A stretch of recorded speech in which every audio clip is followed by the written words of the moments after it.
5 days away. 5, that's right, from the first NBA teams reporting for Media Day and training camp. Teams, remember, that are traveling internationally for preseason, they will arrive early, followed by the rest of the league. They will join them on September 29th. Actual NBA games? Officially, we are 2 weeks away from preseason hoops. I know. They're going to tip off with the Sixers facing the Knicks. That's in Abu Dhabi. Some big questions about those teams and many more. So we thought, as training camp approaches, it's time to ask the most pressing questions to our reporters. So joining us now is Tim McMahon and Dave McMenamin. Let's start with Dallas here, Tim. There's a lot of questions for this Mavericks squad, even after the busy summer they had. A couple of storylines that we've been following here for the Mavs. Of course, they drafted a franchise cornerstone in Cooper Flagg at the #1 spot. They re-signed Kyrie Irving. They brought in D'Angelo Russell as his replacement, maybe while he rehabs that knee. And then Dallas also extended P.J. Washington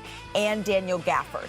So that's a lot of housekeeping there, but still a lot of questions remain. What are you going to be asking when you head into training camp? Well, I mean, the biggest question about the Mavericks going into the season won't be answered for a while, and that's when will Kyrie be able to return? He's hoping it can be as early as January. And when will he be back to his level? I mean, he was performing at an all-NBA level last season. Can he get back to that at some point this season going into the playoffs, for a team that desperately needs his scoring and creating ability? And obviously there's a lot of other questions. Anthony Davis, he's coming off of retina surgery. Is he fully ready to roll going into training camp, going into the season? It is his team right now, despite the fact that, hey, they did draft this generational talent after falling arse backwards into the #1 overall pick. That's the Disney-fied version. And I'm talking, of course, about Cooper Flagg. What exactly can we expect out of an 18-year-old kid coming into the season? And what position will he be playing? He played a lot of point guard in Summer League. Jason Kidd has a history. He put the ball in Giannis's hands when Giannis was a young player and said, spread your wings. Can he do that? Will he do that with Cooper Flagg playing on a team surrounded by veteran future Hall of Famers that has aspirations to be a playoff team that can do some damage this season? Yeah, when I spoke to Jason Kidd at Summer League in Las Vegas, he said, I plan to put the ball in Cooper Flagg's hands a whole lot. This is a team that has expectations, Shanae, knowing that you're trusting a rookie with those ball-handling duties. How far do you think this team can go with all those questions hanging over them? I think they can stay in the mix. Yep. The West is getting better, and I do believe that Kyrie Irving, maybe getting him back towards the end of the season, buying him time. He's a veteran, so he'll know how to handle that process the best. I think making sure that Cooper has some initiating ball-handling duties, but also making sure that D'Lo is the one probably more often than not. Right. And that's the questions that Tim is going to be asking heading into this training camp, which brings us to the Los Angeles Lakers, because the highlight of the Lakers offseason was probably agreeing to a 3-year max extension with Luka. It'll keep him with Los Angeles until at least the 2028-29 season. And then LeBron, this was very interesting. He picked up his $52.6 million player option. He now can become an unrestricted free agent next year. And then the Lakers, they signed DeAndre Ayton, Marcus Smart, and Jake LaRavia. So, Dave, the Lakers come into every season with only one goal, and that is to win a championship. But what is the biggest question to you that you're going to be asking when you go into training camp? Malika, so long as LeBron James is in the NBA, I'm going to start my attention wondering what time he has left. And so let's start with the temperature take of LeBron. Obviously, when he opted into his last year with the Lakers, Rich Paul issued a statement to Shams Charania, which opened up the door for speculation as to how much longer this partnership between LeBron and the Lakers would last. I need to find out how things are going between him and the team, and we're going to find that out shortly. Also, I want to know, it's been a minute since guys like DeAndre Ayton and Marcus Smart were in winning situations in Phoenix and Boston. How much do they have left in the tank to bring towards the table for the day in, day out challenge that the Lakers have with the target on the back wherever they go around the league? And then Luka, we saw his commitment to his body, his transformed physique pay off in Eurobasket, having a historic run through that, almost averaging 35 points per game, the most a guy scored in Eurobasket since the 1980s. Can that translate as well to the NBA? And perhaps could this be the time he breaks through and wins his first league MVP? Well, the Los Angeles Lakers, they were one of those top seeds in the Western Conference last year, but the Houston Rockets, they were the 2 seed that maybe had a little bit of a disappointing start to their playoffs last year. This year, the expectations are even higher, right? The The biggest move for the Rockets was trading for Kevin Durant, a top 10 scorer in NBA history, boosting an offense that was missing that go-to scorer, and that was really highlighted in that first-round matchup with the Golden State Warriors. They also extended Jabari Smith Jr., Fred VanVleet, Steven Adams, and they signed Finney Smith. That was a big loss for LA, and then also Clint Capella here. So Kevin Durant will certainly have an impact on this roster's team. But Tim, the most pressing questions, because you were covering all things Texas for us, for the Rockets is going to be what? Sinead's listening carefully. I think what is the commitment to Kevin Durant moving forward? As of right now, he has not signed a contract extension with the Rockets. I'm not saying that won't happen by Media Day. Maybe we'll get our answer before Media Day and there's an extension in place and okay, KD's going to be part of this for the next few years. But as of right now, Kevin Durant is going into the final year of his contract. He's eligible for a 2-year, $122 million extension. I do not anticipate that the number will be a max number. Can they find a middle ground? Those are the biggest questions. As far as his fit, his role, there was a glaring void for a go-to guy on that Rockets team. They overachieved in the regular season. That hole in their roster was exposed in the playoffs. Yep. Kevin Durant fills that hole. Kevin Durant is going to address that. I want to get to one more team before I get your overarching thoughts here on the Western Conference, because Dave, in the playoffs, you were covering the Timberwolves, so I wanted to check in there. The Wolves, they kept their front court intact. They did re-sign Julius Randle, Naz Reid to 9-figure deals here. And then they also added to their front court by taking Yohan Beringer, 17th overall in the draft. Was that for my... It's a fun name, Yohan Beringer. I like that. But they didn't change much, right? Minnesota didn't change much, but their goals, they remain the same, and they are lofty to be able to overtake the Oklahoma City Thunder. What is the number one challenge for them this season as you are looking towards this roster, Dave? Well, yes, we can say, Malika, that they are coming off back-to-back Western Conference Finals appearances. But first, the biggest question for me is, was last year's run through the playoffs a mirage? At times last year, they looked dead in the water, and there was an awkward fit between Anthony Edwards and Julius Randle. They were able to build momentum late in the season. They took out a Lakers team that had Luka Doncic going through an illness one of the games, and LeBron James suffered a knee injury. And then they took out a Warriors team that basically didn't have Steph Curry for the entire series. Are they really that close to a Western Conference finalist, or was what we saw a bit of circumstantial type of run for them last year? And then beyond that, they lost Nickeil Alexander-Walker to Atlanta. Chris Finch vowed after they lost to the Oklahoma City Thunder in the Western Conference Finals that he's going to play younger guys and to improve their depth. Are guys like Terrence Shannon Jr., Rob Dillingham, and Josh Minott, are they ready for this moment? Are they primetime players ready to produce and get this team back to the level it was last year? Okay, class has been in session. I took some notes, so I've got some feedback on Dallas. I think we know that they can play big. My curiosity is, can they play small? That'll be interesting. When it comes to the Houston Rockets, you don't make an NBA historic 7-team trade to not extend, so let's not fumble the bag there. LeBron James and Luka, every year we go in and say that, this is LeBron James' team no matter what he does. But LeBron has been trying to defer and say, hey, it's AD's team now. Now it's truly Luka's team. I do think this is the year where they probably embrace it. And last but not least, I think the Timberwolves, it seems like the moves they made, which were not that many, they're sort of treading water. So I think it's going to be hard to repeat in the Western Conference Finals. So those are my after-hour notes. Your office hour notes? Your office hour notes, not after-hour notes or something completely different. We will get to those. Okay, video summer vacations. The question is, does any of it matter? Well, we're going to play a little something, nothing, or everything and tell you what we think. Because Steph Curry, we'll start there, entering year 17. This photo of Steph in the weight room, it has Warriors fans all fired up. Swole Steph. Something, nothing, or everything, Shanae. That's more than swole stuff. Look, whenever you have a team that their only move they make in the offseason is one player walking out the door, Steph knows what's up. He's got to get the muscles up because he's going to have to put the team on his back once again. Look, I think this is something, or maybe it's not. I don't know. It's in the summer. It's in the season of summer bods. So maybe it's just a new trend. Well, maybe we just drop the bicep routine. Shanae and I, we're talking about how we need to get on the the push-up. Come on, Tim, join us. Yeah, there you go, Tim. Did you see this clip of Trae Young at the Oklahoma State Fair? We're not sure how many stuffed animals he walked away with. Dave actually won 2 at Six Flags the other day. That's amazing. I've seen a jump shot. I think they called this Hustlin' the Hustlers. Yeah, that ain't fair. Something, nothing, or everything. I mean, it's something. Look, but it's not a surprise. I would never bet against Trae Young doing something basketball-related that does not require playing a lick of defense. He's in his element here. Come on now. What? Moving on.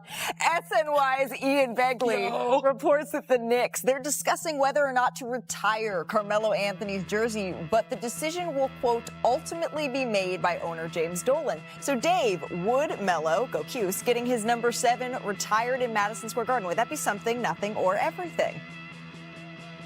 I think it's everything. Obviously, James Dolan is a bit of a wild card, to put it mildly. But if you look at the body of work that Carmelo Anthony brought to that organization, the most points ever in a single game for anyone wearing a Knickerbocker uniform, number 7 all-time in total points, alongside the guys that we're so familiar with, the Patrick Ewings, the Dave DeBusches of the world.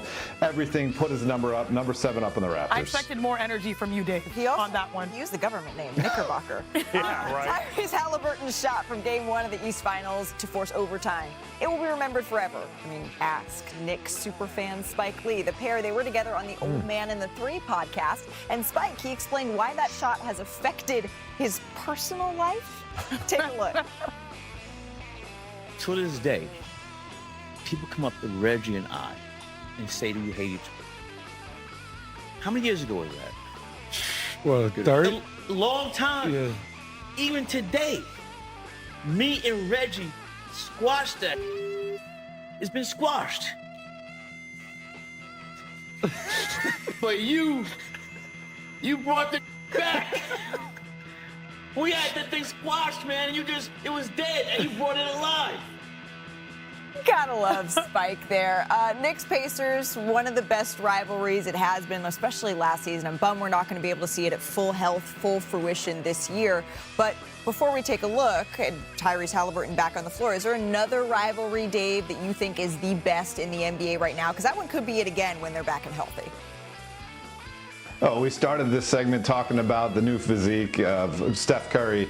Steph Curry and LeBron James. It's simple. They are the two monolithic figures in today's game. 4 straight finals appearances about a decade ago. Anyone who tuned into Christmas Day last year can recognize they still make it must-see TV. And their rivalry is not a renewable resource. There's a limited amount of opportunities that we have left to see these two guys still battle it out. And so anytime the Warriors and Lakers are playing, you got to tune in. That's the best rivalry in today's NBA. I mean, look, it's not even the best rivalry with the Lakers. Forget Steph's new physique. Steph's been in shape his whole career. Let's talk about Luka's new physique. Did you see the men's health cover? Did you see that snug sweater he was wearing the other day? Looked all sleek. Luka against nice the Mavericks. Sweater, okay. And it was a nice sweater. I thought the rivalry was going to be Luka versus sweater. It's Luka versus No. The sweater and Luka are on the same page. Him and the Mavericks clearly were not. Him and Nico Harrison clearly were not. And look, the Mavericks are coming out here the day after Thanksgiving. The Lakers will be in Dallas in late January for the first time. And you remember when Luka went back last year? He lit him up something fierce. Standing ovation when he checked out, going right into Fire Nico chants. It's a rivalry, but Mavericks fans are more on Luka's side than the home team. What about the rivalry of the future? Because anytime you have the Spider-Man meme, right, going at you, it's good. I'm talking about Victor Wembanyama and Chet Holmgren. I love it. That is the rivalry of the future. And I love it because they mimic each other in frame. They still got major game. I'm dropping some bars. But more importantly, these are guys that respectfully have animosity toward each other when they touch the floor. And it's not just domestically here in the NBA. It's also internationally. We can see this play out for Team USA versus Team France for the years to come. So I know that there are currently great rivalries with amazing generational stars.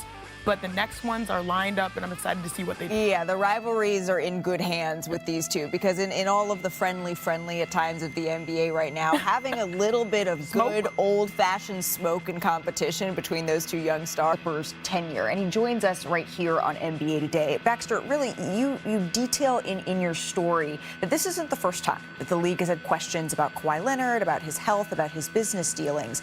But this one with aspiration, it is a little bit different. Why? Yeah, certainly. A former Clippers staffer pointed out to me quite clearly that this is the first thing that they've dealt with that calls into character of the owner, Steve Ballmer. Now, they've dealt with lawsuits, they've dealt with fines, they've dealt with other NBA investigations, but this is different because it goes all the way to the top of the organization. And then also, if you consider that the allegation of circumventing the cap, that's considered like, a cardinal sin of the NBA. It's different than not being maybe transparent on injury reports or things like that. So that's how it's different. So there's a lot in your story, but I think the crux maybe that viewers need to know is there are several sources, and you interview more than 24, who point to the fact that it may be time for, as they say, the Clippers to get out of the Kawhi business. That's what they said to you. Why? Where do things stand now? Well, look, the Clippers are optimistic that if he can stay healthy, they're excited about the coming season. But taking a step back, if you consider the huge investment that they made in him in the beginning, which has helped Oklahoma City build the dynasty in many ways, if you consider how many games that he's missed, if you consider all of the off-court issues and drama, the current ongoing investigation that's playing out right now, a former staffer said to me, it's at some point Steve has to get out of the Kawhi Leonard business. Now he's under contract for 2 more seasons, at the end of which he'd be 36. Obviously, he has extensive mileage and injury history. I don't know what happens to him after that point. People I talked to said they expect him to play through this current contract. Beyond that, no one's quite sure. Well, and when you think about the last time we saw Kawhi Leonard and the Clippers on the court, it was really exciting, I think, to see for a lot of Clippers fans, which makes this all the more complicated as the organization takes a look at how it's going to move forward here. I want to bring Brian Windhorst back into the conversation. Wendy, what does this actually look like, do you think, this season for Kawhi Leonard and the Clippers? I don't think it's going to affect this season at all, other than being a distraction. I think if you're a Clipper fan, the one thing that you can take solace in is that the team looked very good at the end of last season. They finished the regular season 17-4. Everybody remembers that they were ahead in the series against the Nuggets 2-1 and were ahead in the final minute of Game 4 before the Aaron Gordon tip dunk at the very end of the game, which was one of the most remarkable plays in the playoffs that turned that entire series. And then in the second half of last season, after the All-Star break, Kawhi averaged almost 26.7 rebounds and shot 52%, and even continued to work out through mid-June because he felt so good and wanted to have his body take over. And as Baxter said, he is under contract for the next 2 seasons for $100 million. The Clippers may have made some mistakes in the past with the Kawhi Leonard situation, but they are stuck into it right now and actually feel like they're in a good place with the team and this roster changes that they've made. And that's what I think the message that you'll hear when they meet for training camp in 2 weeks. Wendy, thank you. I want to bring Pau Gasol and our reporter Tim McMahon into this conversation as well. Pau, I'm going to start with you because you played with Kawhi for 2 seasons, right, in San Antonio with the Spurs. What insights did maybe you glean then that could have, foreshadowed what we're seeing now? Yeah, I mean, Kawhi, when I played with him in San Antonio, obviously he was one of the greatest players in the league. He could make stuff happen in either end of the floor in an elite way.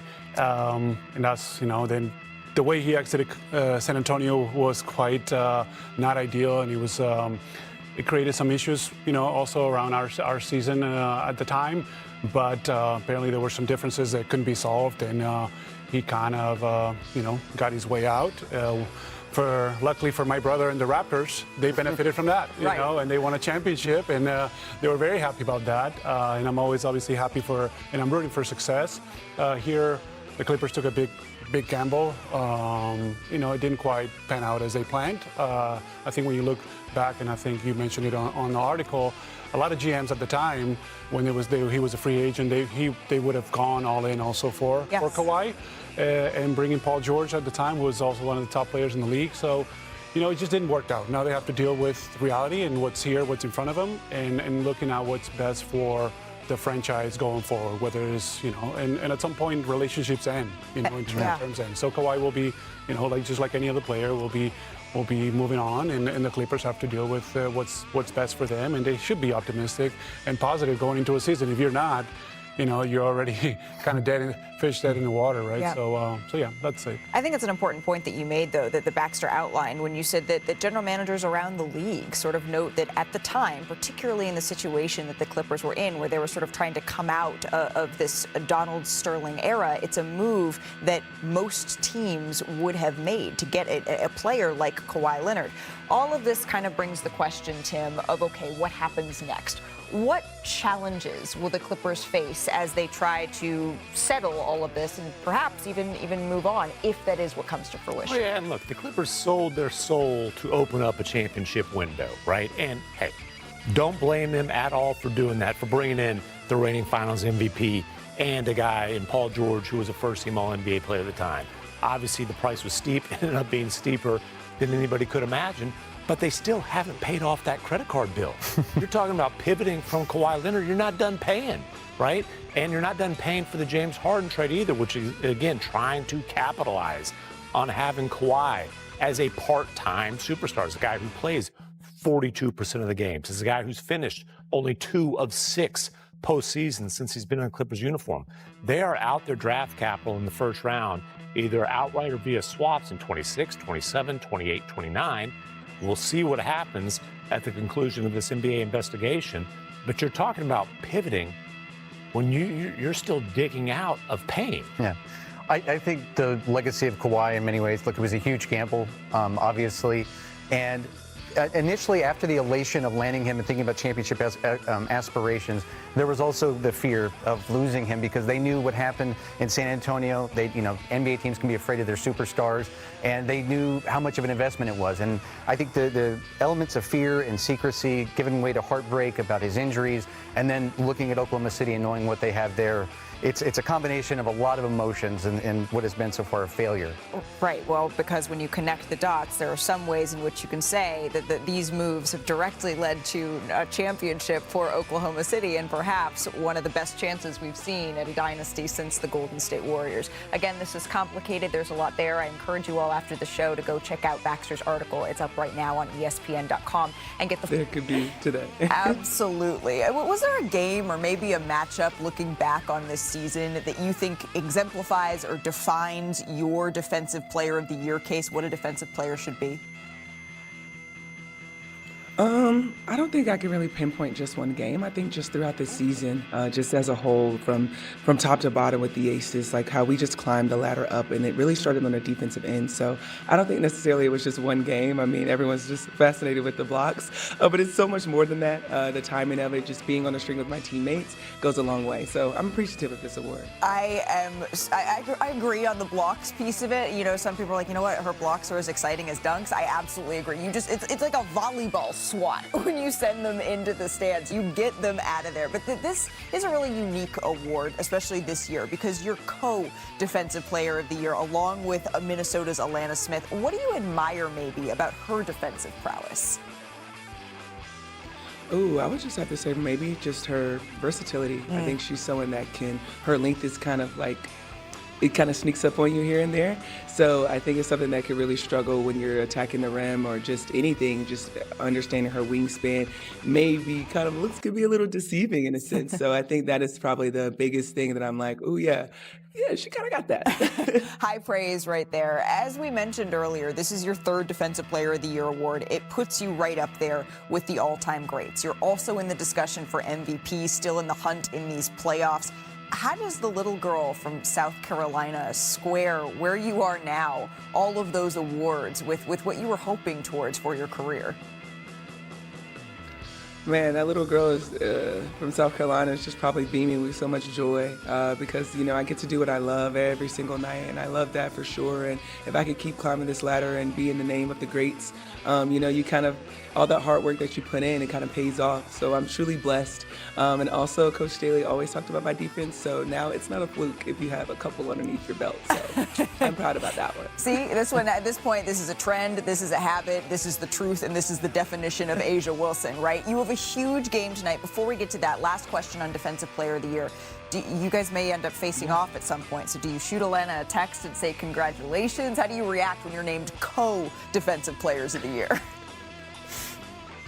I'm pretty sure if we do face off together, we'll just kind of say, congrats to each other. But we got a lot more things that we need to focus on. Yep. Our Defensive Player of the Year is going to have to come into play for sure. Yeah, well, maybe your defense is something you're going to key in on tonight, right? Because Becky did not hold back right after that Game 2 loss. I think the descriptors, both trash and garbage, maybe were both used after that Game 2. So what are you telling your team rallying going into this all-important Game 3? That it's going to take all of us. It's really going to take all of us, and we can't take any plays off. And I think we did not have a great showing game 2. Obviously, it ended in an L, but just more so just the Aces basketball in our system. I think we were starting to revert back to the Aces before All-Star, and we can't do that. So, and it's on us. A lot of it is controllable, which is really good, but it's going to take all of us. Every single possession, we can't take it lightly because we know what's at stake for us right now. So we're going to have to come out with the energy and the tenacity that we need to carry out this win. Everyone wants to see you at full Asia Wilson. You felt pretty hard on your elbow in that third quarter. Just want to check in. No concerns there? No concerns at all. All right, we're good to go there. And then lastly, Asia, home court. You're back at home playing in Las Vegas. It feels like that has been huge for you all throughout the regular season and in that first game against Seattle. What sort of momentum are you hoping that can help carry through this evening? I mean, home crowds are always like your sixth man. Like, that's someone that's going to come out and bring the energy, and hopefully you can feed off of that. But we can't get our crowd involved if we're not doing what we need to do. So we really need to just buckle in on both sides of the basketball and get rocking and rolling the right way and make sure that we're firing off on all cylinders because, you know, this is our job. We have to really attack that, and we can't have the showing like we did this past game. Asia, I can already see you are in business mode, so I'm going to say it again. Congratulations. Please hear your flowers today because you absolutely deserve them. Thank you so much, as always, for stopping by NBA today. Thank you. So here's how the voting breaks down. The co-winners, Alana Smith and Asia Wilson, they both took home 29 votes. And the steals leader, Gabby Williams, got 9 votes, I'll be honest, including my own there. Alyssa Thomas and Nafisa Collier, they round out the voting. So Alana, Shanae, is going to join us a little bit later on WNBA Countdown to celebrate this award.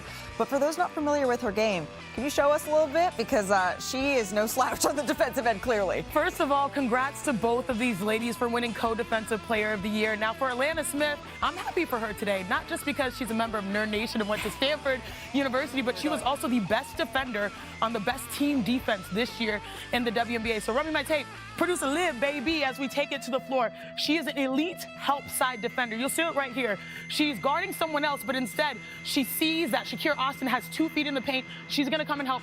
I know Asia is up there, but also Alana Smith, number 3. I think people sleep on that when it comes to blocks per game.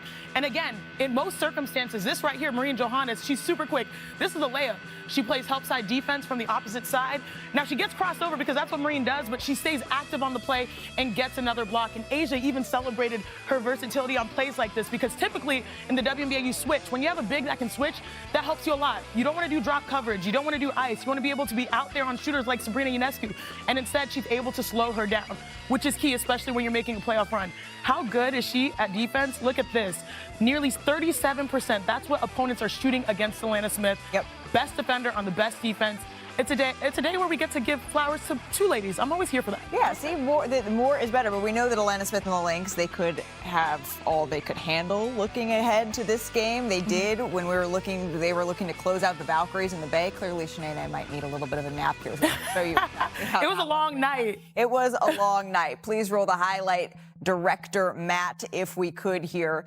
As I tried to mention, Alana Smith and the Lynx, they had everything they could handle against the Golden State Valkyries last night in this game 2. The crowd was fired up. We're going to pick this one up with under a minute to play because this one got good. This learning curve for the Valkyries is tremendous. It's exponential. They really only put together 1 good quarter in game 2. They put up together 4, and look how, this was the play to me. The show and go by Chechi Zendalizini, and then the tough finish on the other side. Look at the emotion. That's your city, girl.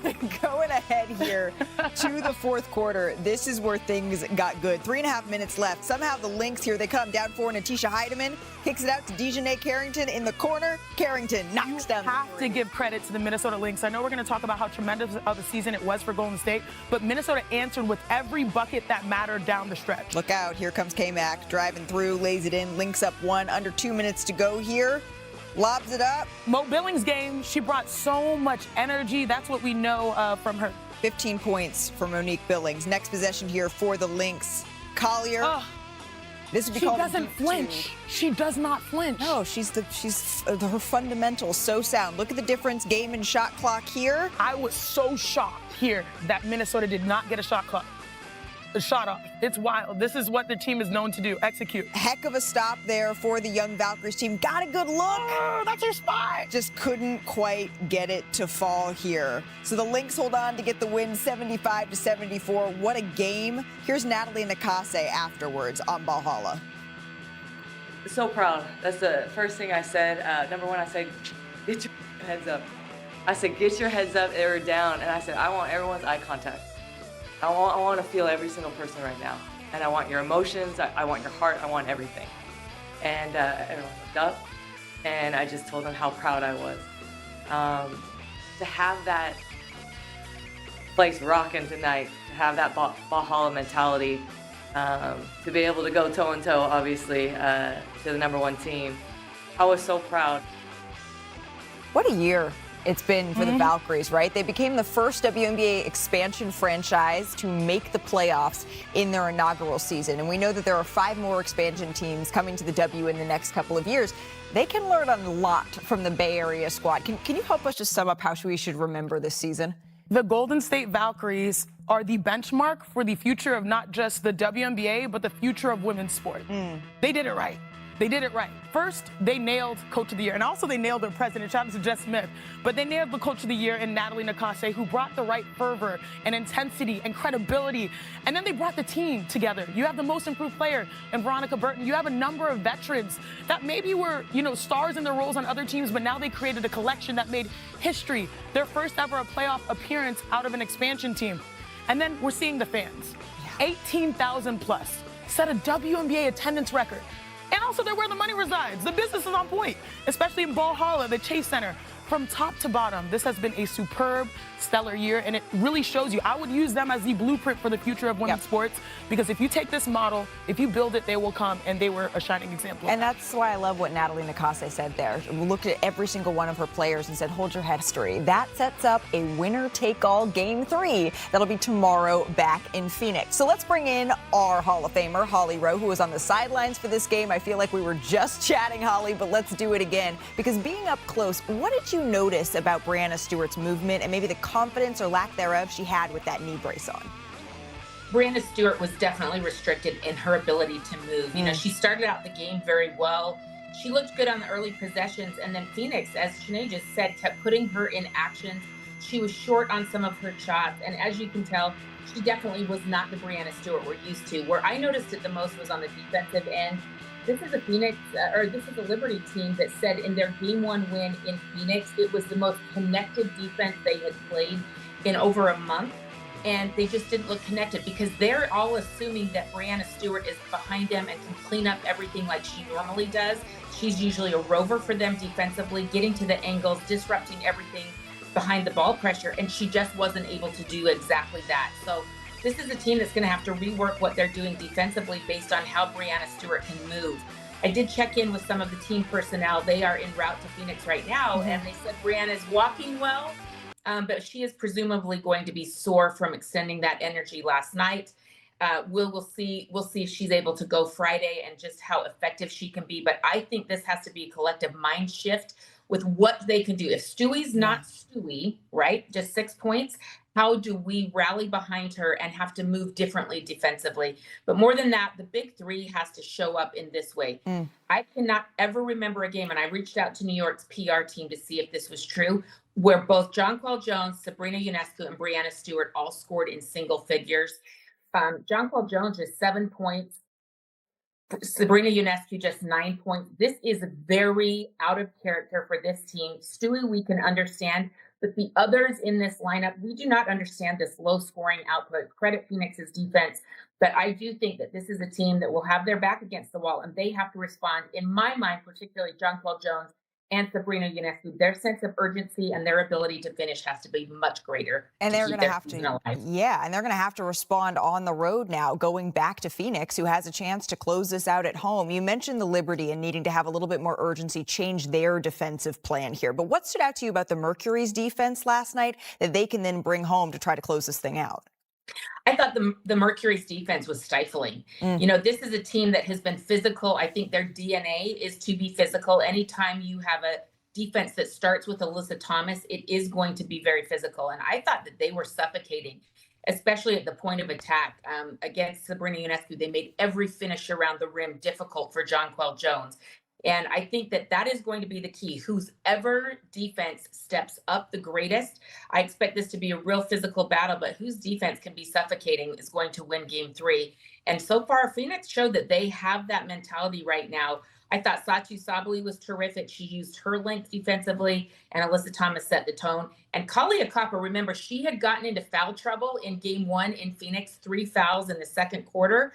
She did not get into foul trouble in game 2, and she was also suffocating on the point of attack. So, we'll see what happens in game 3, but I think this will come down to who is the best defensively. Yeah, and I loved in your post-game interview, it felt like the big 3 for Phoenix, they were all business. They know they still have one more game to go to close out this first round. Holly Rowe, we always appreciate the time. Thank you so very much. I'm going to bring this back in studio because, Shanae, Holly is saying it's the defense that is going to dictate who is going to walk away from this first round matchup. We always had this circled, potentially as one of the most interesting matchups of the first round. But now that the reigning champs have their back against the wall, what is this going to come down to? When we saw the bracket for the playoffs, I circled this one as the toughest matchup of any teams, right? 4-5.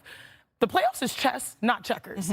And when you know you're going up against a team whose star, Breanna Stewart, is less than 100%, what do? You put your foot on the gas and you test it. And they won that category, the Phoenix Mercury. Fast break points was 20-2. And on top of it, they're a team that made some bold moves at the start of the year in acquiring talent centered around Alyssa Thomas's ability to eat in transition. And it has paid off in the biggest way. Not only did she nearly average a triple-double and have 23, the next person on the list is 4 on the list when it comes to triple doubles, but also they surrounded her with shooters, and that allows you to rebound and build confidence. Satou Sabally was fantastic. Yeah. So I do agree that it will come down to defense because what they did was hold them to 30% shooting. Their worst shooting performance ever, right? But on top of it, it was the fact that they could get out and run, and they made a big bet on Alyssa Thomas, and it truly has paid off. All the momentum right now is with Phoenix. They get to go home and be